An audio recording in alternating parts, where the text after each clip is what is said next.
Póngalo en agenda, la carrera presidencial 2024, que mejor dicho, debería ser maratón 2024, está llena de aspirantes, de suspirantes. La pregunta es, ¿son todos los que están verdaderamente candidatos o precandidatos? ¿Y están todos los que son candidatos o precandidatos para disputar la presidencia en 2024? Hoy vamos a charlar con un analista, con un periodista y un conocedor de los asuntos políticos sobre este asunto. Jesús Escobar, un periodista de mucho talento y además con una juventud que a mí en lo particular hasta me apabulla. Quédese, empezamos.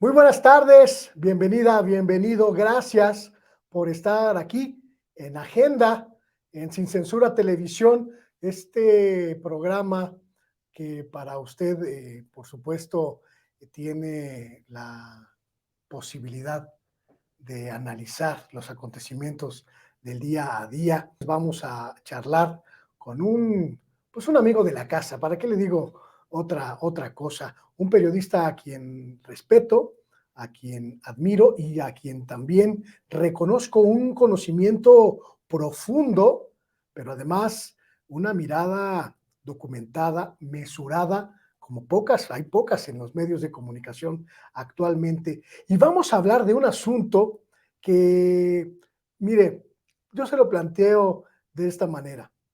Es carrera, pero parece maratón. Un maratón o una maratón en la que hay demasiados, creo yo, contendientes, en la que hay demasiados concursantes por alcanzar la presidencia en 2024. Aprovechando que tengo a un experto en los asuntos informativos y políticos, pues vamos a analizar a uno por uno a las corcholatas, pero también a las candidatas, a los candidatos, a los aspirantes, a las aspirantes de la oposición. ¿Realmente son todos los que están o realmente están todos los que son? Eso nos va a ayudar hoy a esclarecer mi amigo, mi colega Jesús Escobar. Hermano, bienvenido al programa. Luis, un hombre honrado completamente por estas inmerecidas palabras, inmerecida presentación. Muchas gracias, y tú sabes que la admiración es mutua, querido. En este ámbito periodístico son pocas las personas a las que uno puede acercarse con una mirada pues mesurada en estos tiempos, ¿no? Ha sido muy difícil encontrar periodistas que logren mantener esa mesura, ese equilibrio, y me parece que tú eres uno de ellos. Gracias. En este sexenio tan convulso, pues donde parece ser que todo se puso patas arriba. Por eso me da mucho gusto tenerte y creo que es un lujo para la audiencia de Sin Censura tenerte en este Hombre, muchas espacio. Gracias. Y la pregunta para arrancar esta charla, Jesús, el 2024 parece configurar una carrera pues maratónica, demasiados concursantes, demasiados aspirantes. El presidente de la República habló de por lo menos 30 en la oposición, sumados a los por lo menos 8 entre el corcholaterío que está en disputa. ¿Realmente crees que todo este mare magnum de candidatos responda a la lógica de lo que ocurre en materia política? ¿Crees que son realmente suficientes o demasiados? ¿Cómo lo ves tú? Yo creo que, como bien señalabas en tu entrada, ni son todos los que están, ni están todos los que son. En realidad, yo arrancaría diciéndote que del caso de la oposición, pues todo el mundo levanta la mano. Es decir, nos topamos con personajes tan sui generis como es una Lili Telles, por ejemplo, que de verdad ya se la creyó y aparece regularmente en Twitter con sus videos dando propuestas, planes de gobierno, mensajes que en algunas ocasiones, si no rayan en lo ridículo, sí rayan en lo risible. Pero también ves personajes de la vieja guardia, como el caso de Santiago Krill Miranda, que es alguien que a mí me sorprende muchísimo, querido Luis, de verdad. Pero también creo que representa esa clase política que no ha avanzado, que se quedó anquilosada, un hombre que engola la voz cuando se expresa, que miente constantemente y con todo descaro, que se atreve incluso a venderse como un triunfador cuando, perdón, Santiago Krill no ha ganado absolutamente nada durante toda su trayectoria. Yo recuerdo cuando perdió para jefe de gobierno con el propio Andrés Manuel López Obrador, siendo que traía la ola de Vicente Fox, ¿recuerdas? Sí. Posteriormente era el bueno de Vicente Fox, era su secretario de gobernación y Felipe Calderón lo rebasó por la derecha, lo dejó con un palmo de narices, nunca ha disputado una curul, nunca ha disputado un escaño. Entonces, me sorprende que sea un hombre que se atreva a ponerse esa playa de decir, yo soy un triunfador de la política, yo soy un ganador, yo sí puedo ganar. Y empiezas a buscarle en la oposición, y yo creo que es algo dramático, Luis, en cierta forma para una democracia, que del lado de la oposición no encuentres absolutamente nada, que revises uno por uno y conforme se fue acercando el tiempo, conforme se va acercando esa fecha clave, te des cuenta que están totalmente desarmados.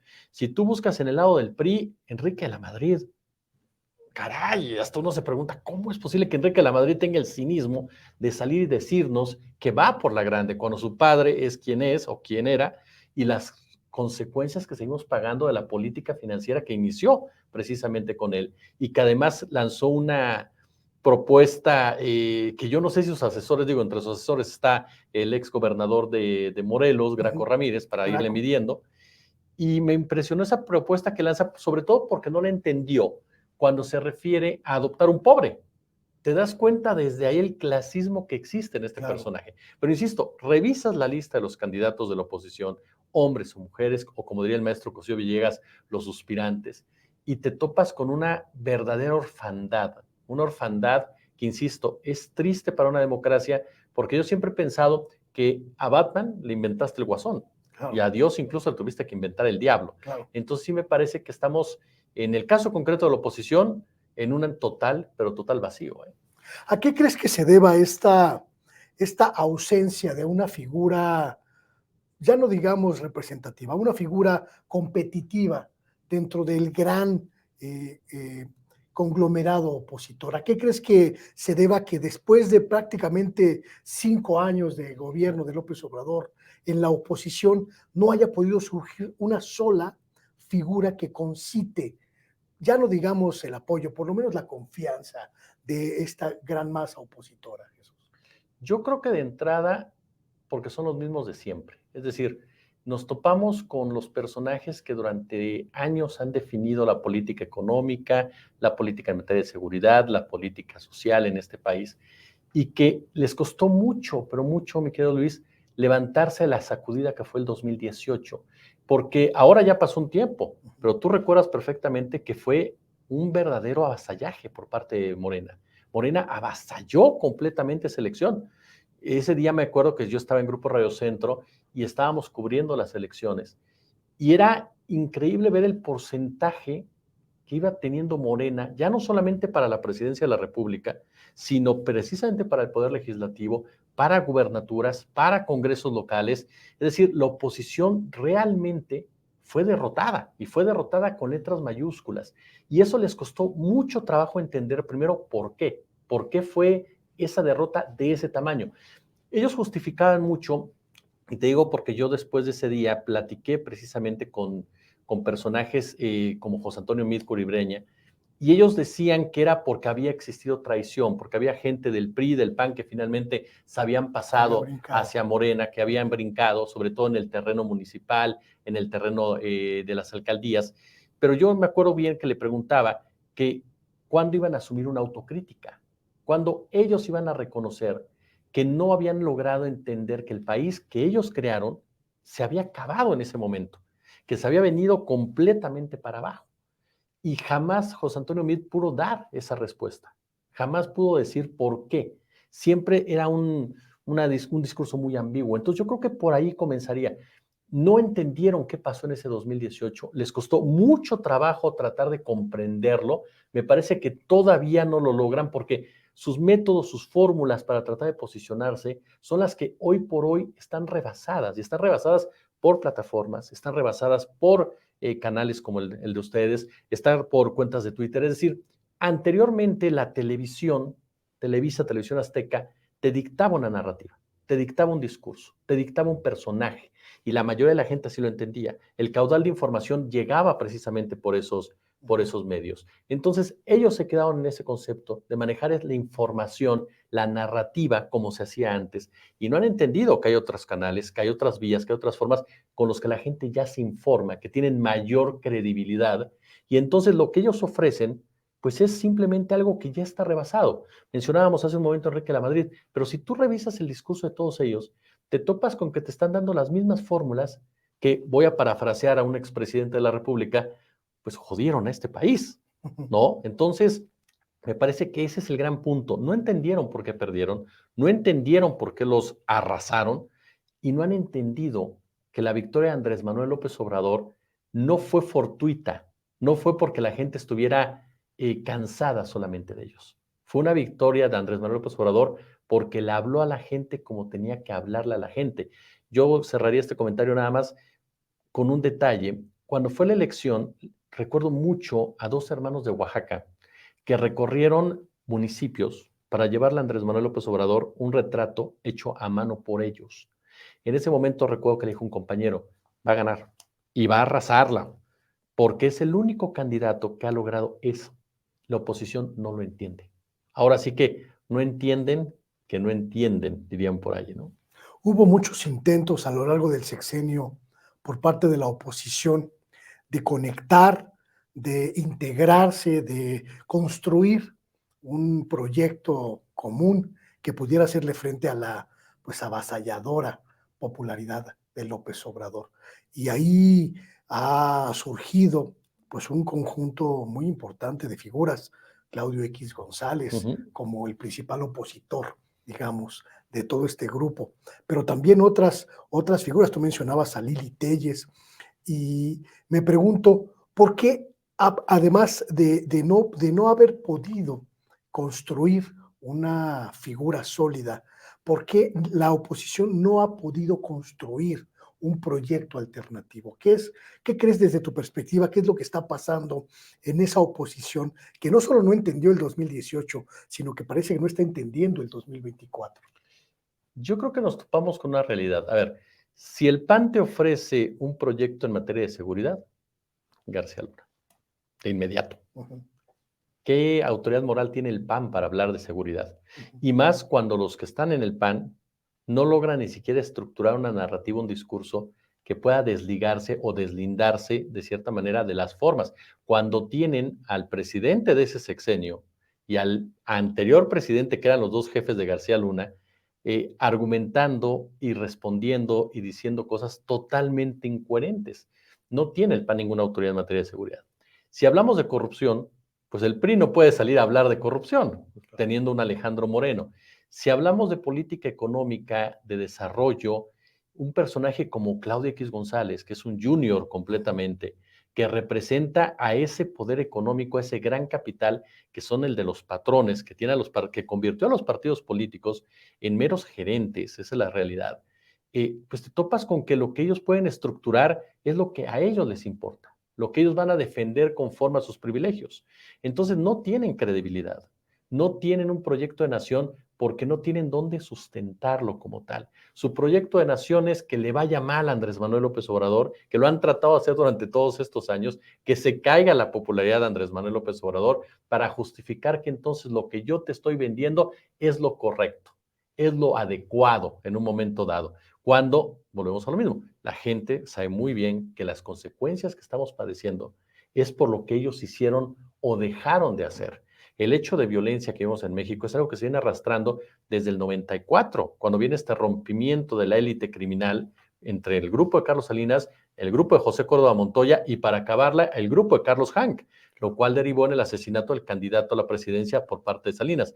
Yo siempre he creído que no es que mataran, no es que quisieran evitar el neoliberalismo en el PRI, porque el neoliberalismo siguió con Zedillo, Córdoba a ellos, querían evitar el salinismo en el PRI. Entonces me parece que desde esa época estamos viviendo una fragmentación constante de ese poder político, económico, siniestro en toda la extensión de la palabra, que trae las consecuencias al día de hoy. Y la gente lo entiende, mucha gente lo entiende. Entonces, ¿con qué cara pueden ellos estructurar algo creíble, algo que realmente aporte para las soluciones del país, si cuando tuvieron la oportunidad, cuando tuvieron las fórmulas, no lo pudieron conseguir? Entonces, yo sí veo en ellos una carencia total de ideas, como bien lo señalabas, una carencia de líderes. Sus líderes son gente con pues muy poca credibilidad, con muy poca sazón, con muy poca inteligencia, con muy poco contacto con el México real. Son políticos turistas, Luis. Tú lo ves en un personaje como Ricardo Anaya. En cualquier otro país del mundo, bueno, con excepción de Estados Unidos, que también se las gasta, pero un personaje como Ricardo Anaya no tendría posibilidad alguna ni siquiera de hablar si tuviera tantita vergüenza. Y sin embargo, el hombre aparece todos los lunes divirtiéndonos con su humor involuntario, dándonos consejos de cómo hacer las cosas, ¿no? La campaña que hizo me parece que lo pinta de cuerpo entero a él y a esa oposición. Un hombre que de repente habla y te dice, siento pena o coraje de ver tanta pobreza. Compadre, pues fueron las políticas económicas que tus dos gobiernos emanados del PAN profundizaron, aprobaron, apoyaron, las que nos tienen como estamos. Entonces, ahí está para mí el meollo de todo este asunto. Esa poca capacidad que pueden tener para ofrecer algo novedoso, nuevo, porque lo único que quieren es regresar a lo que tenían para mantener sus privilegios, recuperarlos, por supuesto, a costa de lo que ellos consideran que es desechable, que son millones y millones de mexicanas y mexicanos a pie, ¿no? Tomando en cuenta esta visión de una oposición prácticamente pues desesperada, porque ya estamos a meses, Sí. en noviembre ya tendría que haber candidatos presidenciales prácticamente. Sí. ¿Tú crees que la oposición logre concretar una candidatura unitaria o crees que va a atomizarse la oposición en diferentes candidaturas? Pues mira, si nos basamos en el acuerdo que tienen, se supone que van a ir juntos, pero yo no sé por qué no le creo a Alejandro Moreno. No sé por qué, te lo juro. Yo creo que Alejandro Moreno se las va a aplicar. No sé por qué creo que el PAN no va a ser el que va a definir el candidato a la presidencia de la República. Yo no confiaría en Alejandro Moreno, pero supongamos, vamos a ser confiados y efectivamente cumplan con lo que han prometido. Sí creo que van a tener que ir juntos porque no tienen de otra. De verdad, el PAN no va a ningún lado sin el PRI y el PRI no va a ningún lado sin el PAN. Esa es la realidad. Aunque eso signifique pues también una disminución, una fragmentación de su presencia en el próximo Congreso. Yo creo que ellos tienen una estrategia, fíjate qué interesante ese punto que tocas. Ellos tienen una estrategia para fortalecer su presencia en el Congreso, de una u otra manera. Dentro de todo este análisis, yo no puedo creer, sinceramente, más allá de los discursos que tú y yo sabemos que muchas veces aparecen en los medios diciendo una cosa y haciendo otra, yo no creo que ellos sigan creyendo que pueden ganar la presidencia de la República, ojo, con un candidato emanado de esos grupos. No lo creo, la verdad. No creo que sean tan inocentes en ese sentido. Yo creo que ellos saben que van a perder la presidencia de la República.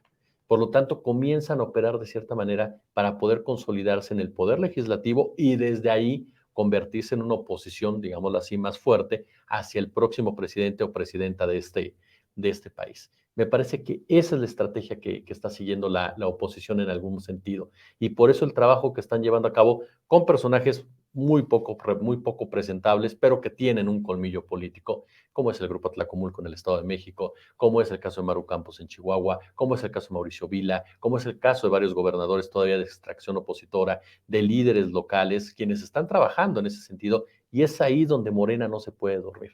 Ese trabajo de pie a pie, que el propio presidente se los ha dicho, que no se olviden de que la gente es la que vota, que toquen puertas, que hagan trabajo hormiga, porque esa es una estrategia muy clara de personajes como Manlio Fabio Beltrones, que sigue metido, aunque nos digan que no, de personajes como el propio, en este momento se me escapa su nombre. Bueno, Manlio Fabio está metidísimo en el Estado de México ahorita, ¿no? Totalmente. El caso, por ejemplo, del esposo de Alejandra del Moral, del suegro que era de Tlaxcala también, Mariano González Sí, Arur, Mariano González Arur, que es un mapache electoral en toda la extensión de la palabra. Y si te vas a varios, César Duarte, aunque esté preso a través de Maru Campos, y empiezas a buscarle en los diferentes estados, en el propio estado de Guerrero, ahora precisamente con los grupos que tienen los diferentes personajes ligados al PRI, los caciques priistas en Guerrero, el asunto de Michoacán, que aun y cuando haya ganado Bedoya, la realidad es que, perdón, sí, Bedoya, sí.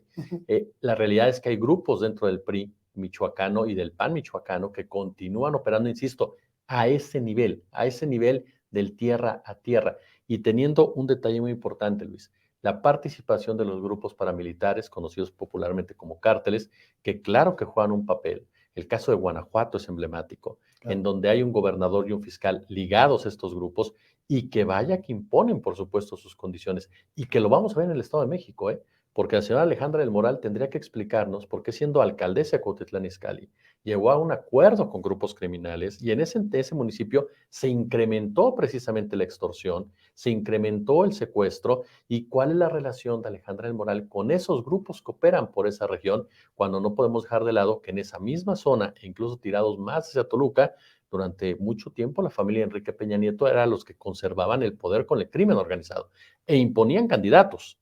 Entonces, ese tipo de juego lo va a tratar de aplicar la oposición a ese nivel. Yo creo que a nivel presidencia, insisto, si no se da un pleito al interior de Morena que genere un desprendimiento, yo no veo por dónde esta oposición tenga algún personaje que pueda tener narrativa y sobre todo ideológicamente la posibilidad de debatir. E incluso nos decía el buen Fernando Rivera Calderón en una entrevista que le hice que era de verdad de peligro pensar en un debate, pero un debate serio, porque si imagínate que te toca debatir con Lili Telles, imagínate que toque debatir con esta Kenia López Rabadán, ¿no? O sea, que de repente va a salir Mauricio Tabe, el papá de Tabe con el cuchillo, no sé, o sea, pero sí es un asunto que se vuelve hasta un poco de humor negro, pero yo insisto, ellos están esperando sinceramente un desprendimiento de Morena. ¿Tú crees que haya digamos, una baraja de candidaturas, pues básicamente testimoniales y otra baraja de candidaturas que están ahí como cuidando? Por ejemplo, pienso en Gustavo de Hoyos, Walter, que ya alzó la mano y dijo, yo quiero ser candidato y esta es mi propuesta, este es mi plan. O pienso, pues, en quienes han señalado a el exministro Cosío, al propio José Woldenberg, a quienes que han sido mencionados en esta carencia de figuras como posibles opciones opositoras. ¿Crees que esté por ahí alguna as bajo la manga opositora en la ciudadanía, en los grupos sociales o civiles, que pueda pronto levantar la mano o ya es muy tarde? Yo sinceramente no lo veo. Por un lado, mira, de entrada qué peligroso que un personaje como Gustavo de Hoyos apunte. Es un hombre que en materia de derechos humanos él no tiene el mínimo conocimiento ni el mínimo respeto.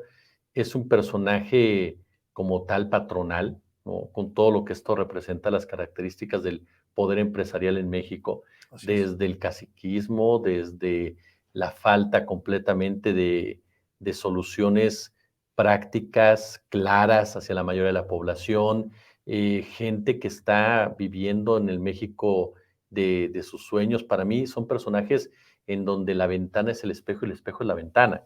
Entonces Gustavo Doyos me recuerda mucho incluso al propio David Bukele, o sea, una política completamente extremista en muchos aspectos y en donde es de esos outsiders, ¿no? Y lo tacho así, porque en realidad es parte de un mismo sistema que lo creo, pero es el lado oscuro de ese sistema, es el lado radical de ese sistema, es un personaje tipo Trump, pero a la mexicana.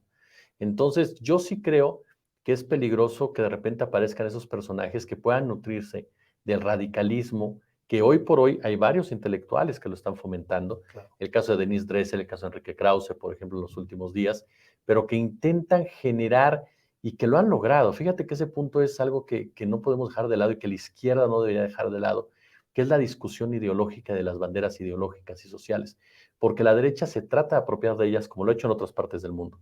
Y esta manifestación, por ejemplo, a favor del INE, el famoso INE no se toca, eran manifestaciones en contra de López Obrador. Y tú veías mucho odio en contra del presidente de la República. ese odio de muchas personas, de muchos ciudadanos, puede ser aprovechado por sectores como el de Gustavo de Hoyos, si no para ganar, sí para generar inestabilidad. Y eso es algo porque no podemos dejar de lado, mi querido Luis. Los 30 millones de votos no alcanzaron para romper completamente las amarras. No alcanzaron para debilitar a un poder que ahí sigue, que tiene minas, que tiene medios, que tiene mucha influencia y que no está cómodo y nunca va a estar cómodo con Andrés Manuel. Si no lo ha logrado quitar, yo te soy honesto, es porque realmente el presidente de la República, y lo digo con todo respeto, es un animal político. Es un hombre que sabe jugar sus cartas, es un hombre muy cercano a personajes también del poder económico que entienden lo que se tiene que hacer de una u otra manera, como el caso del ingeniero Carlos Slim o el propio Ricardo Salinas Pliego, incluso el propio Germán Larrea, que es un tipo sumamente pragmático, los tres muy cuestionables, pero que a final de cuentas Andrés Manuel ha sabido jugar muy bien sus cartas. Y ojo, un tema que es clave, la mañanera. La mañanera ha sido un contrapeso para esa agenda y eso es lo que ha impedido que este tipo de discursos tan radicales pueda afectar a Andrés Manuel. Entonces, para mí, ese tipo de personajes es peligroso que aparezcan, es peligroso, sinceramente, que puedan aprovechar ese caudal de polarización o ese caudal de radicalismo, pero también creo que del lado de la misma oposición, hoy, por ejemplo, ellos saben muy bien, pero muy bien, que no tienen más opción que esperar. No tienen más opción que esperar qué va a pasar al interior de Morena en torno particularmente a la figura del canciller, de Marcelo Ebrard Casaubon, porque Ricardo Monreal, aun cuando se pasara a la oposición, no tiene la fuerza para derrotar ni a Marcelo, ni a Claudia, ni a Dan. Pero Marcelo sí puede convertirse en una piedra en el zapato de Morena. Entonces, mucho va a depender de cómo se maneja ello para que la oposición a nivel presidente tenga algún tipo de opción, ¿no? Tocaste uno de los puntos más importantes de este análisis del contexto, lo que va a pasar en Morena, y quiero preguntarte sobre eso, pero vamos a ir a un pequeño corte y regresamos para la segunda parte de esta conversación. No se vaya.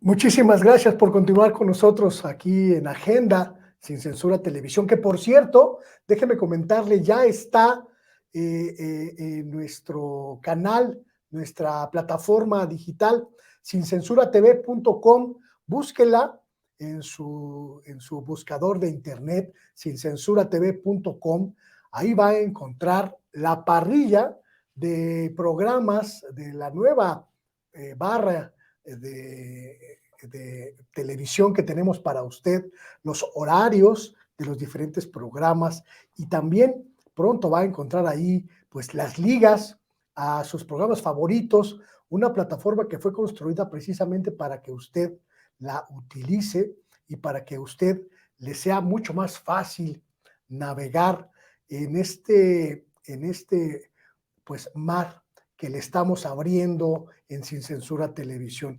Sincensuratv.com, anótelo, póngalo en agenda y revíselo. Y por supuesto, siempre, sabe usted, estamos a la espera de sus comentarios para saber si le gusta o no le gusta lo que hacemos en este espacio. Y estamos platicando con Jesús Escobar sobre lo que viene en 2024. Y antes del corte hablábamos pues ya de la visión sobre lo que va a pasar en unos cuantos meses ya en el país.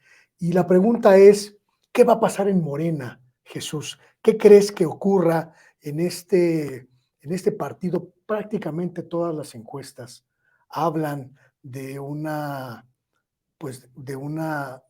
ratificación del gobierno morenista en 2024, pero no todas las encuestas se ponen de acuerdo en quién es la figura.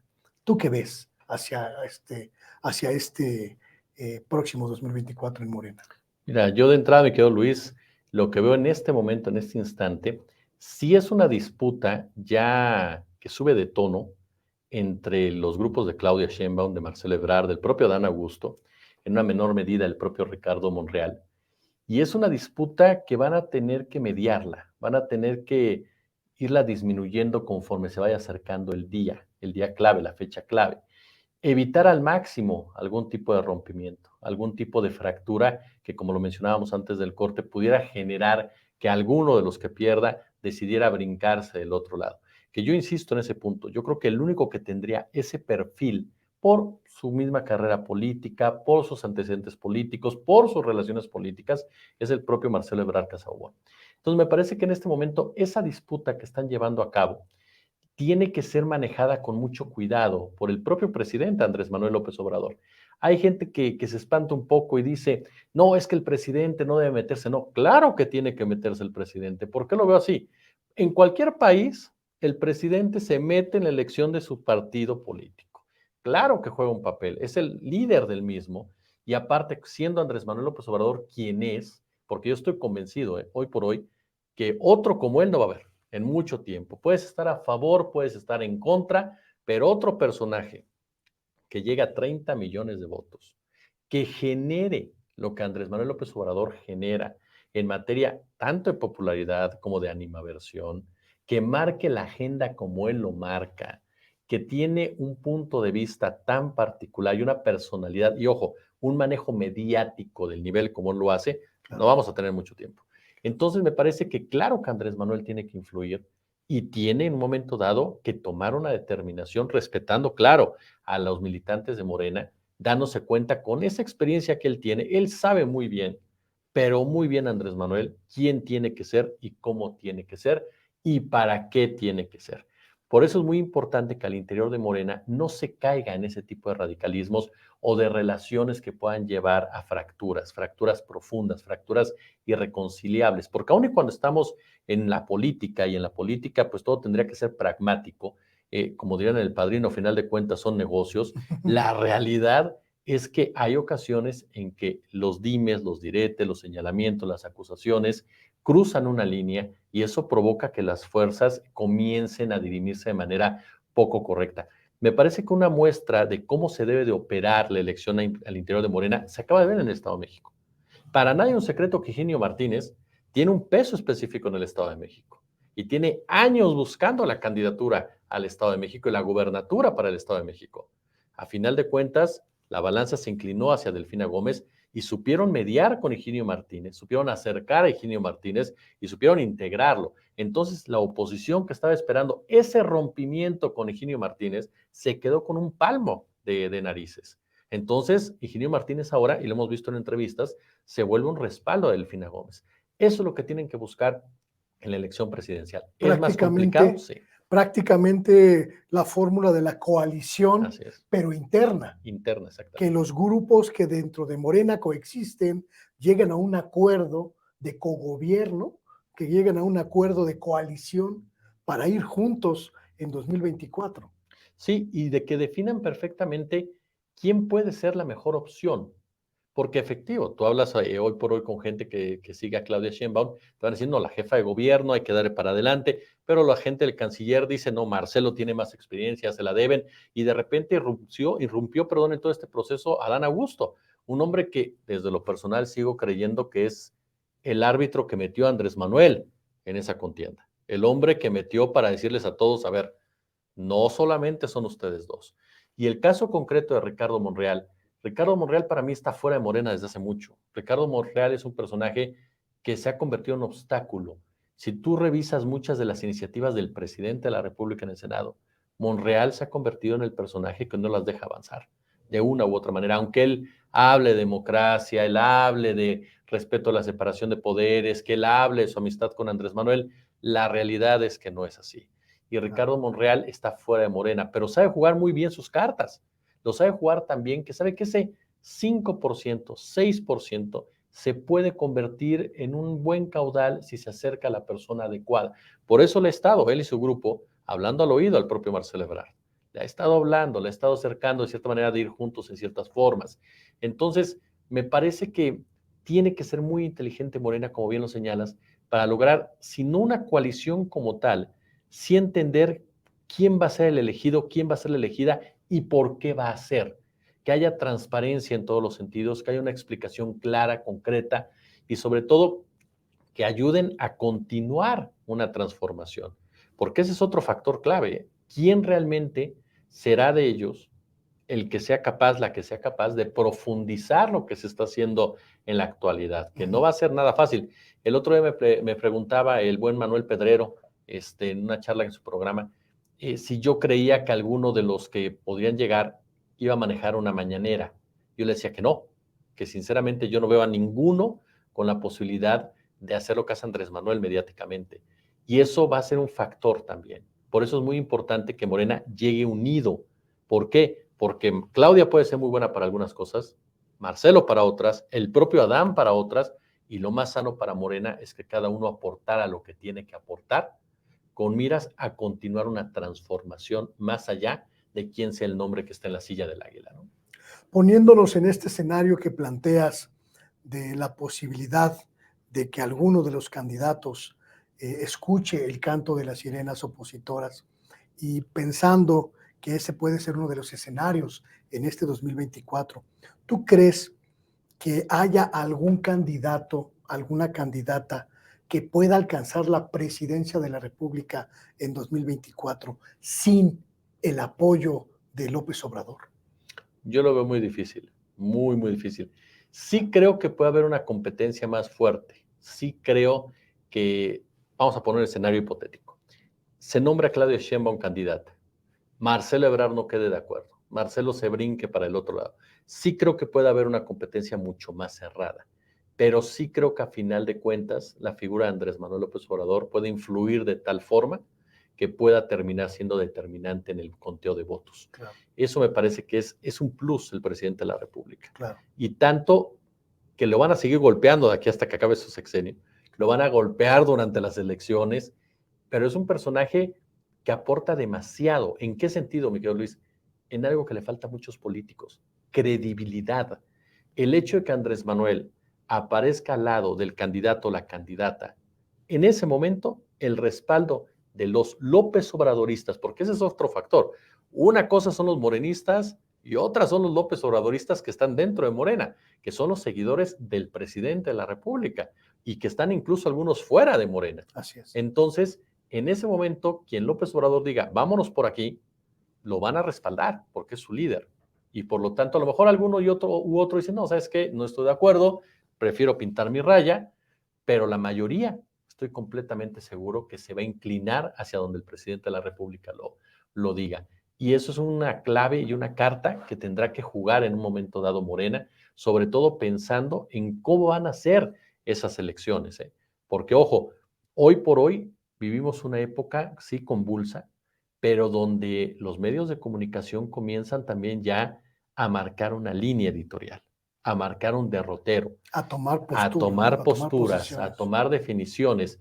Y hay tiempos de entrevistas y de repente no te cubro.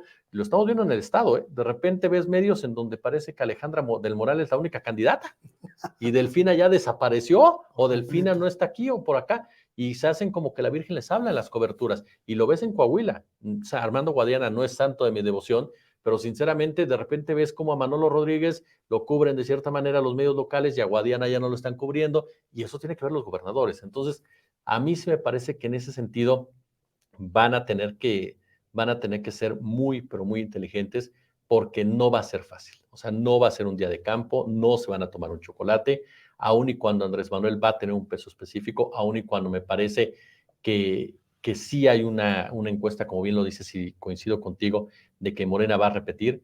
Yo creo que el único enemigo de Morena es Morena. El único que puede provocar que Morena pierda la calma en esa elección es el propio Morena. Nada más. Hablemos de los candidatos, hablemos de las corcholatas, Jesús. ¿Cuáles crees que sean los principales activos de Claudia Sheinbaum y cuáles crees que sean los principales negativos de la jefa de gobierno? Pues mira, yo de entrada creo que de Claudia Sheinbaum, en lo personal considero que está haciendo un buen papel en la Ciudad de México. Me parece que ha trabajado bien algunos puntos que no eran nada fáciles, sobre todo porque no olvidemos quién fue el antecesor de Claudia Sheinbaum, ¿no? Un personaje que no dejó nada bien la Ciudad de México, por ejemplo, en el tema de la seguridad, ¿no? Hizo un trabajo bastante, pero bastante cuestionable. No olvidemos también, por supuesto, el tema que no es nada fácil, mi querido Luis, de relacionarte con alcaldes de oposición. Y me parece que dentro de todo ello, Sheinbaum lo está manejando bien. Ha estado manejando muy bien el tema de la política social, que creo que es algo que no podemos dejar de lado muchas veces, saberlo trabajar cerca. ¿Cuáles serían en un momento dado sus negativos de Claudia Sheinbaum?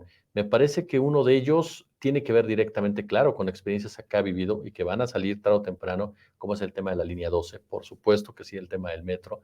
También se le va a cuestionar mucho y estoy seguro, porque ya lo estamos viendo por parte de la oposición, lo que tiene que ver directamente con su dependencia o no del presidencia de la República, del presidente, qué tanto ella es una candidata independiente, qué tanto es solo una persona que va a continuar lo que Andrés Manuel le dicte.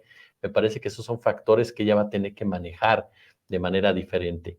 Eh, Creo que es una mujer inteligente, o sea, creo que es una mujer inteligente, Claudia Sheinbaum, creo que ha ido construyendo bien su candidatura.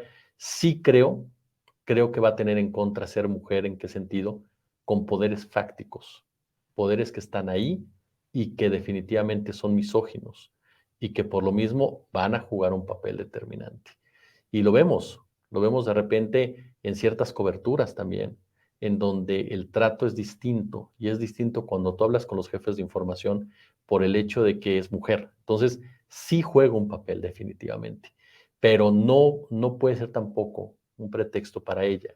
Ella tiene que entender que son los obstáculos a los que se está topando y que los va a tener que superar. Y los va a tener que superar primero con mucha inteligencia política, con mucha inteligencia emocional, con mucha inteligencia mediática y un factor clave para que no se repita lo que ya se vio en la Ciudad de México, cuando Monreal metió la cola y quitó varias alcaldías.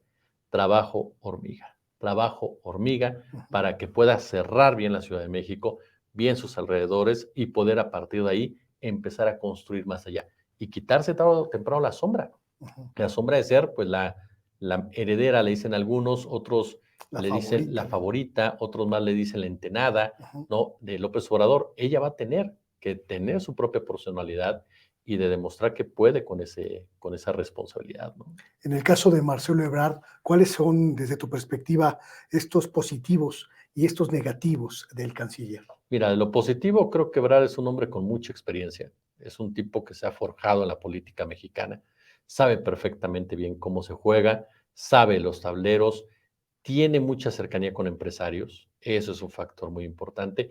Es cierto, tiene a los banqueros y particularmente a los estadounidenses en contra por esta denuncia que hizo por las armas. La industria armamentística de Estados Unidos, tú sabes que es muy poderosa y sus empresarios influyen en muchos países en materia electoral. Eso es un tema que Marcelo Ebrard sabe perfectamente bien que lo tiene en contra, pero tiene a su favor a medios de comunicación, ¿eh? A dueños de medios de comunicación. A él sí lo quieren. Entonces, a él sí lo quieren y se nota muchas veces. ¿Por qué? Porque es un hombre que se ha hecho en ese nicho, ¿no? Entonces, me parece que esos son de los puntos que Marcelo tiene a su favor. Esa enorme experiencia política que tiene, que sabe hacer política, porque es un tipo que con Manuel Camacho Solís hizo política social en ese sentido, y que ha dado buenos resultados como canciller. Es un hombre que de repente llegó a ser considerado por muchos como una especie de vicepresidente en el actual gobierno por las soluciones que él abonaba. Entonces, me parece que Marcelo tiene esa capacidad, ese talento político. En contra, ¿qué le veo a Marcelo? Yo a Marcelo Ebrard le veo en contra en parte de quiénes se puede rodear, de quiénes pueden ser parte de su equipo de gobierno, quiénes pueden ser parte de su equipo de campaña, quiénes pueden ser parte del trabajo que lo pueda llevar precisamente a convencer a la ciudadanía. Tiene un factor clave, mi querido Luis. Ya se hizo el 1-2 y funcionó. Cuando López Obrador fue jefe de gobierno y lo sucedió Marcelo Ebrard, funcionó. Fueron 12 años en la Ciudad de México en donde los números fueron bastante positivos. Claro. Entonces, eso también juega a su favor. Pero sí me parece que tiene en contra el hecho de quiénes lo están rodeando y sobre todo qué tipo de amarres puede hacer Marcelo Ebrard Casaubon fuera de Morena para garantizar un apoyo y una estabilidad, entre comillas, estabilidad a favor de ciertas causas, ¿no? Creo que ese es el gran tema con Marcelo Ebrard Casaubon. Y si aceptará o no aceptará en el momento dado el resultado. Hay algunos que dicen Andrés Manuel se la debe después de ese día que Marcelo se hizo a un lado, pero no olvidemos que Marcelo también fue rescatado políticamente por Andrés Manuel. Cuando Mancera estaba sobre de él y lo iba a meter a la cárcel sí o sí, quien lo rescate es el propio Andrés Manuel López Obrador, y no una. También cuando fue secretario de Seguridad Pública y pasó lo del linchamiento de los agentes en Tláhuac, si no mal recuerdo, Andrés Manuel, a pesar de que Fox en uno de sus delirios lo quitó, la realidad es que Andrés Manuel lo rescata y lo pone como su secretario de Salud para que pudiera competir por la jefatura de gobierno. Y algo que tiene Ebrard, por lo menos lo que me han dicho gente cercana a él, es que es un tipo leal a Andrés Manuel. Entonces, que ese es un factor también de Claudia. Son dos personajes leales. Y es ahí donde me parece que se puede dar un movimiento, que evite una fractura. Esa lealtad de ambos, porque la hay, hacia Andrés Manuel López Obrador. O sea, ambos saben perfectamente bien que su carrera política, su trayectoria política fue respaldada por este personaje y por lo tanto le están agradecidos. Entonces me parece que si ese principio de lealtad se mantiene en cualquiera de los dos casos, se puede evitar una fractura, ¿no? Y en el caso de Adán Augusto, en el caso del secretario de Gobernación, ¿cuáles crees que sean sus activos y cuáles crees que sean sus pasivos en esta lucha por el 2024? Yo de Adán Augusto la apostaría también. Uno, es un tipo que, contrario a lo que mucha gente cree, sabe hacer política. Es un tipo que sabe manejarse tanto de este lado del lodo como de aquel lado. Sabe acercarse a los diferentes frentes, sabe negociar en ese sentido. Es un tipo, me parece que puede representar una tercera opción en un momento dado, ¿no? Y que es un tipo que no está quemado públicamente. A pesar de que por ahí hubo señalamientos fuertes relacionados con el cártel de Jalisco, algunos funcionarios, la realidad es que no es un tipo que esté quemado como tal. Entonces, eso le puede ayudar a este Adán Augusto. Cuando fue gobernador de Tabasco, me parece que duró muy poco en ese sentido para poderlo evaluar como tal. Y es ahí por lo que yo lo pondré un escalón abajo, tanto de Marcelo como de Sheinbaum, que sí han ejercido el poder durante más tiempo. Y en el caso de Adán Augusto, me parece que ese sería su positivo. Él es un tipo que sabe hacer política, me queda claro. ¿Cuál es su lado negativo? No comunica mediáticamente. Adán Augusto no es un personaje como el propio Ebrard que te aparece en una entrevista y Ebrard te llena la entrevista, o la propia Claudia que te está hablando en una conferencia. Adán no. Adán es un personaje más tranquilo, más sereno, más alejado. Hay algunos que lo comparan con Andrés Manuel. Yo sinceramente no. Yo sí creo que Andrés Manuel tiene un carisma muy distinto. Entonces, me parece que Adán Augusto, ese es uno de sus puntos en contra. No es un personaje mediático como tal. Y seamos pragmáticos, para ganar elecciones también juega, por supuesto, lo que tú le dices y cómo lo dices a la ciudadanía. Y ahí es donde me parece que sí está un escalón abajo el secretario de Gobernación.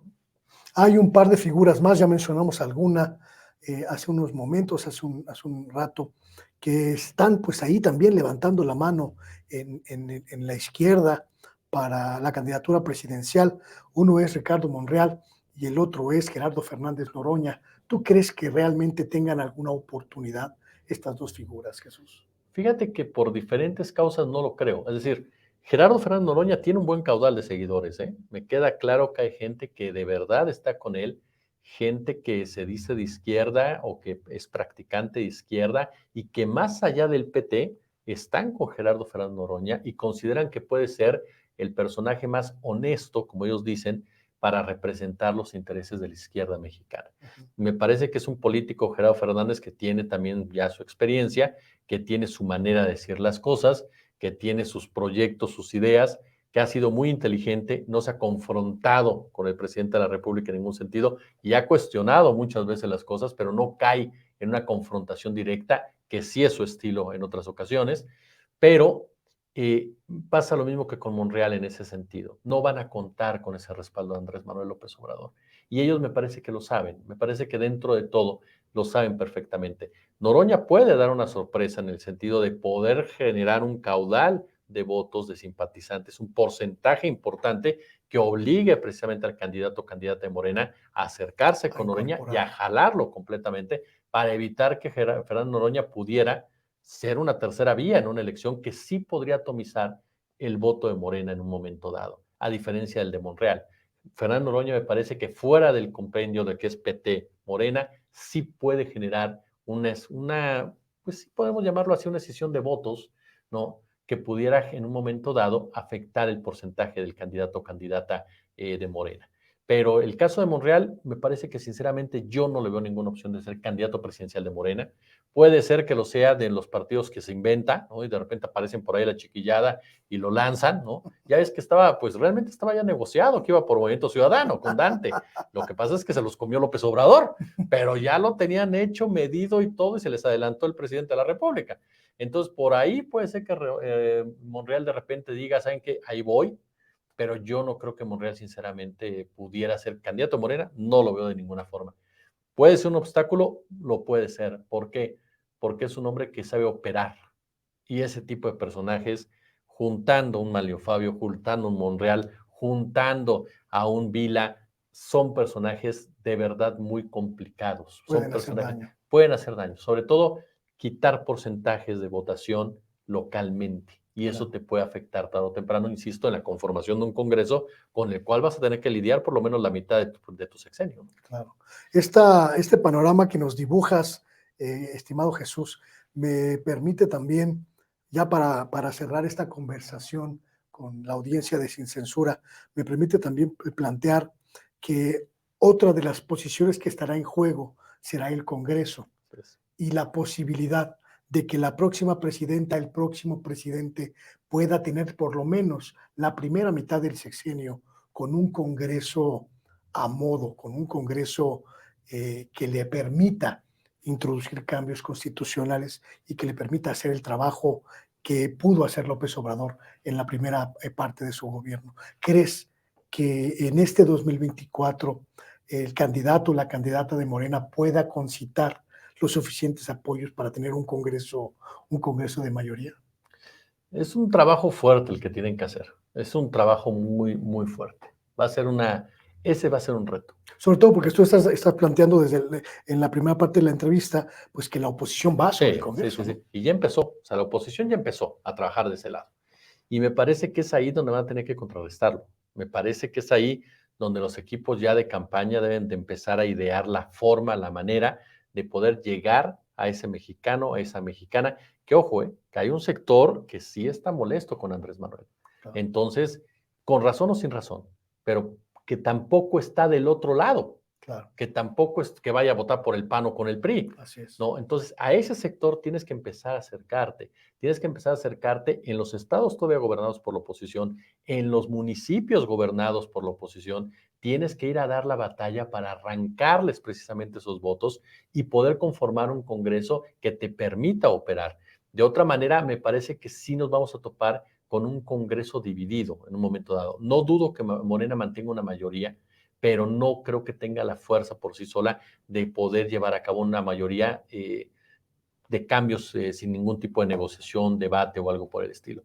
Y es ahí precisamente donde el próximo presidente o presidenta van a tener que mostrar esa capacidad política para negociar, para discutir, para conformar un gabinete acorde a esa realidad. Entonces, desde ahorita ya tendrían precisamente que empezar a profundizar en esas campañas, en esos mensajes, en esas luchas de poder que ya se están dando en un pueblo de Nuevo León, en una localidad de Zacatecas, con los Monreal, que cuidado con David Monreal, en fin, ahí ya tiene que llegar Morena y entender que de aquí al 2024 es el lugar en donde la oposición ahorita está tratando de arrebatar puntos, porque insisto, para mí me queda clarísimo, después de ver al niño Claudio X González hacer berrinches, me queda clarísimo que la presidencia de la República, por ellos, ya le están dando por perdida.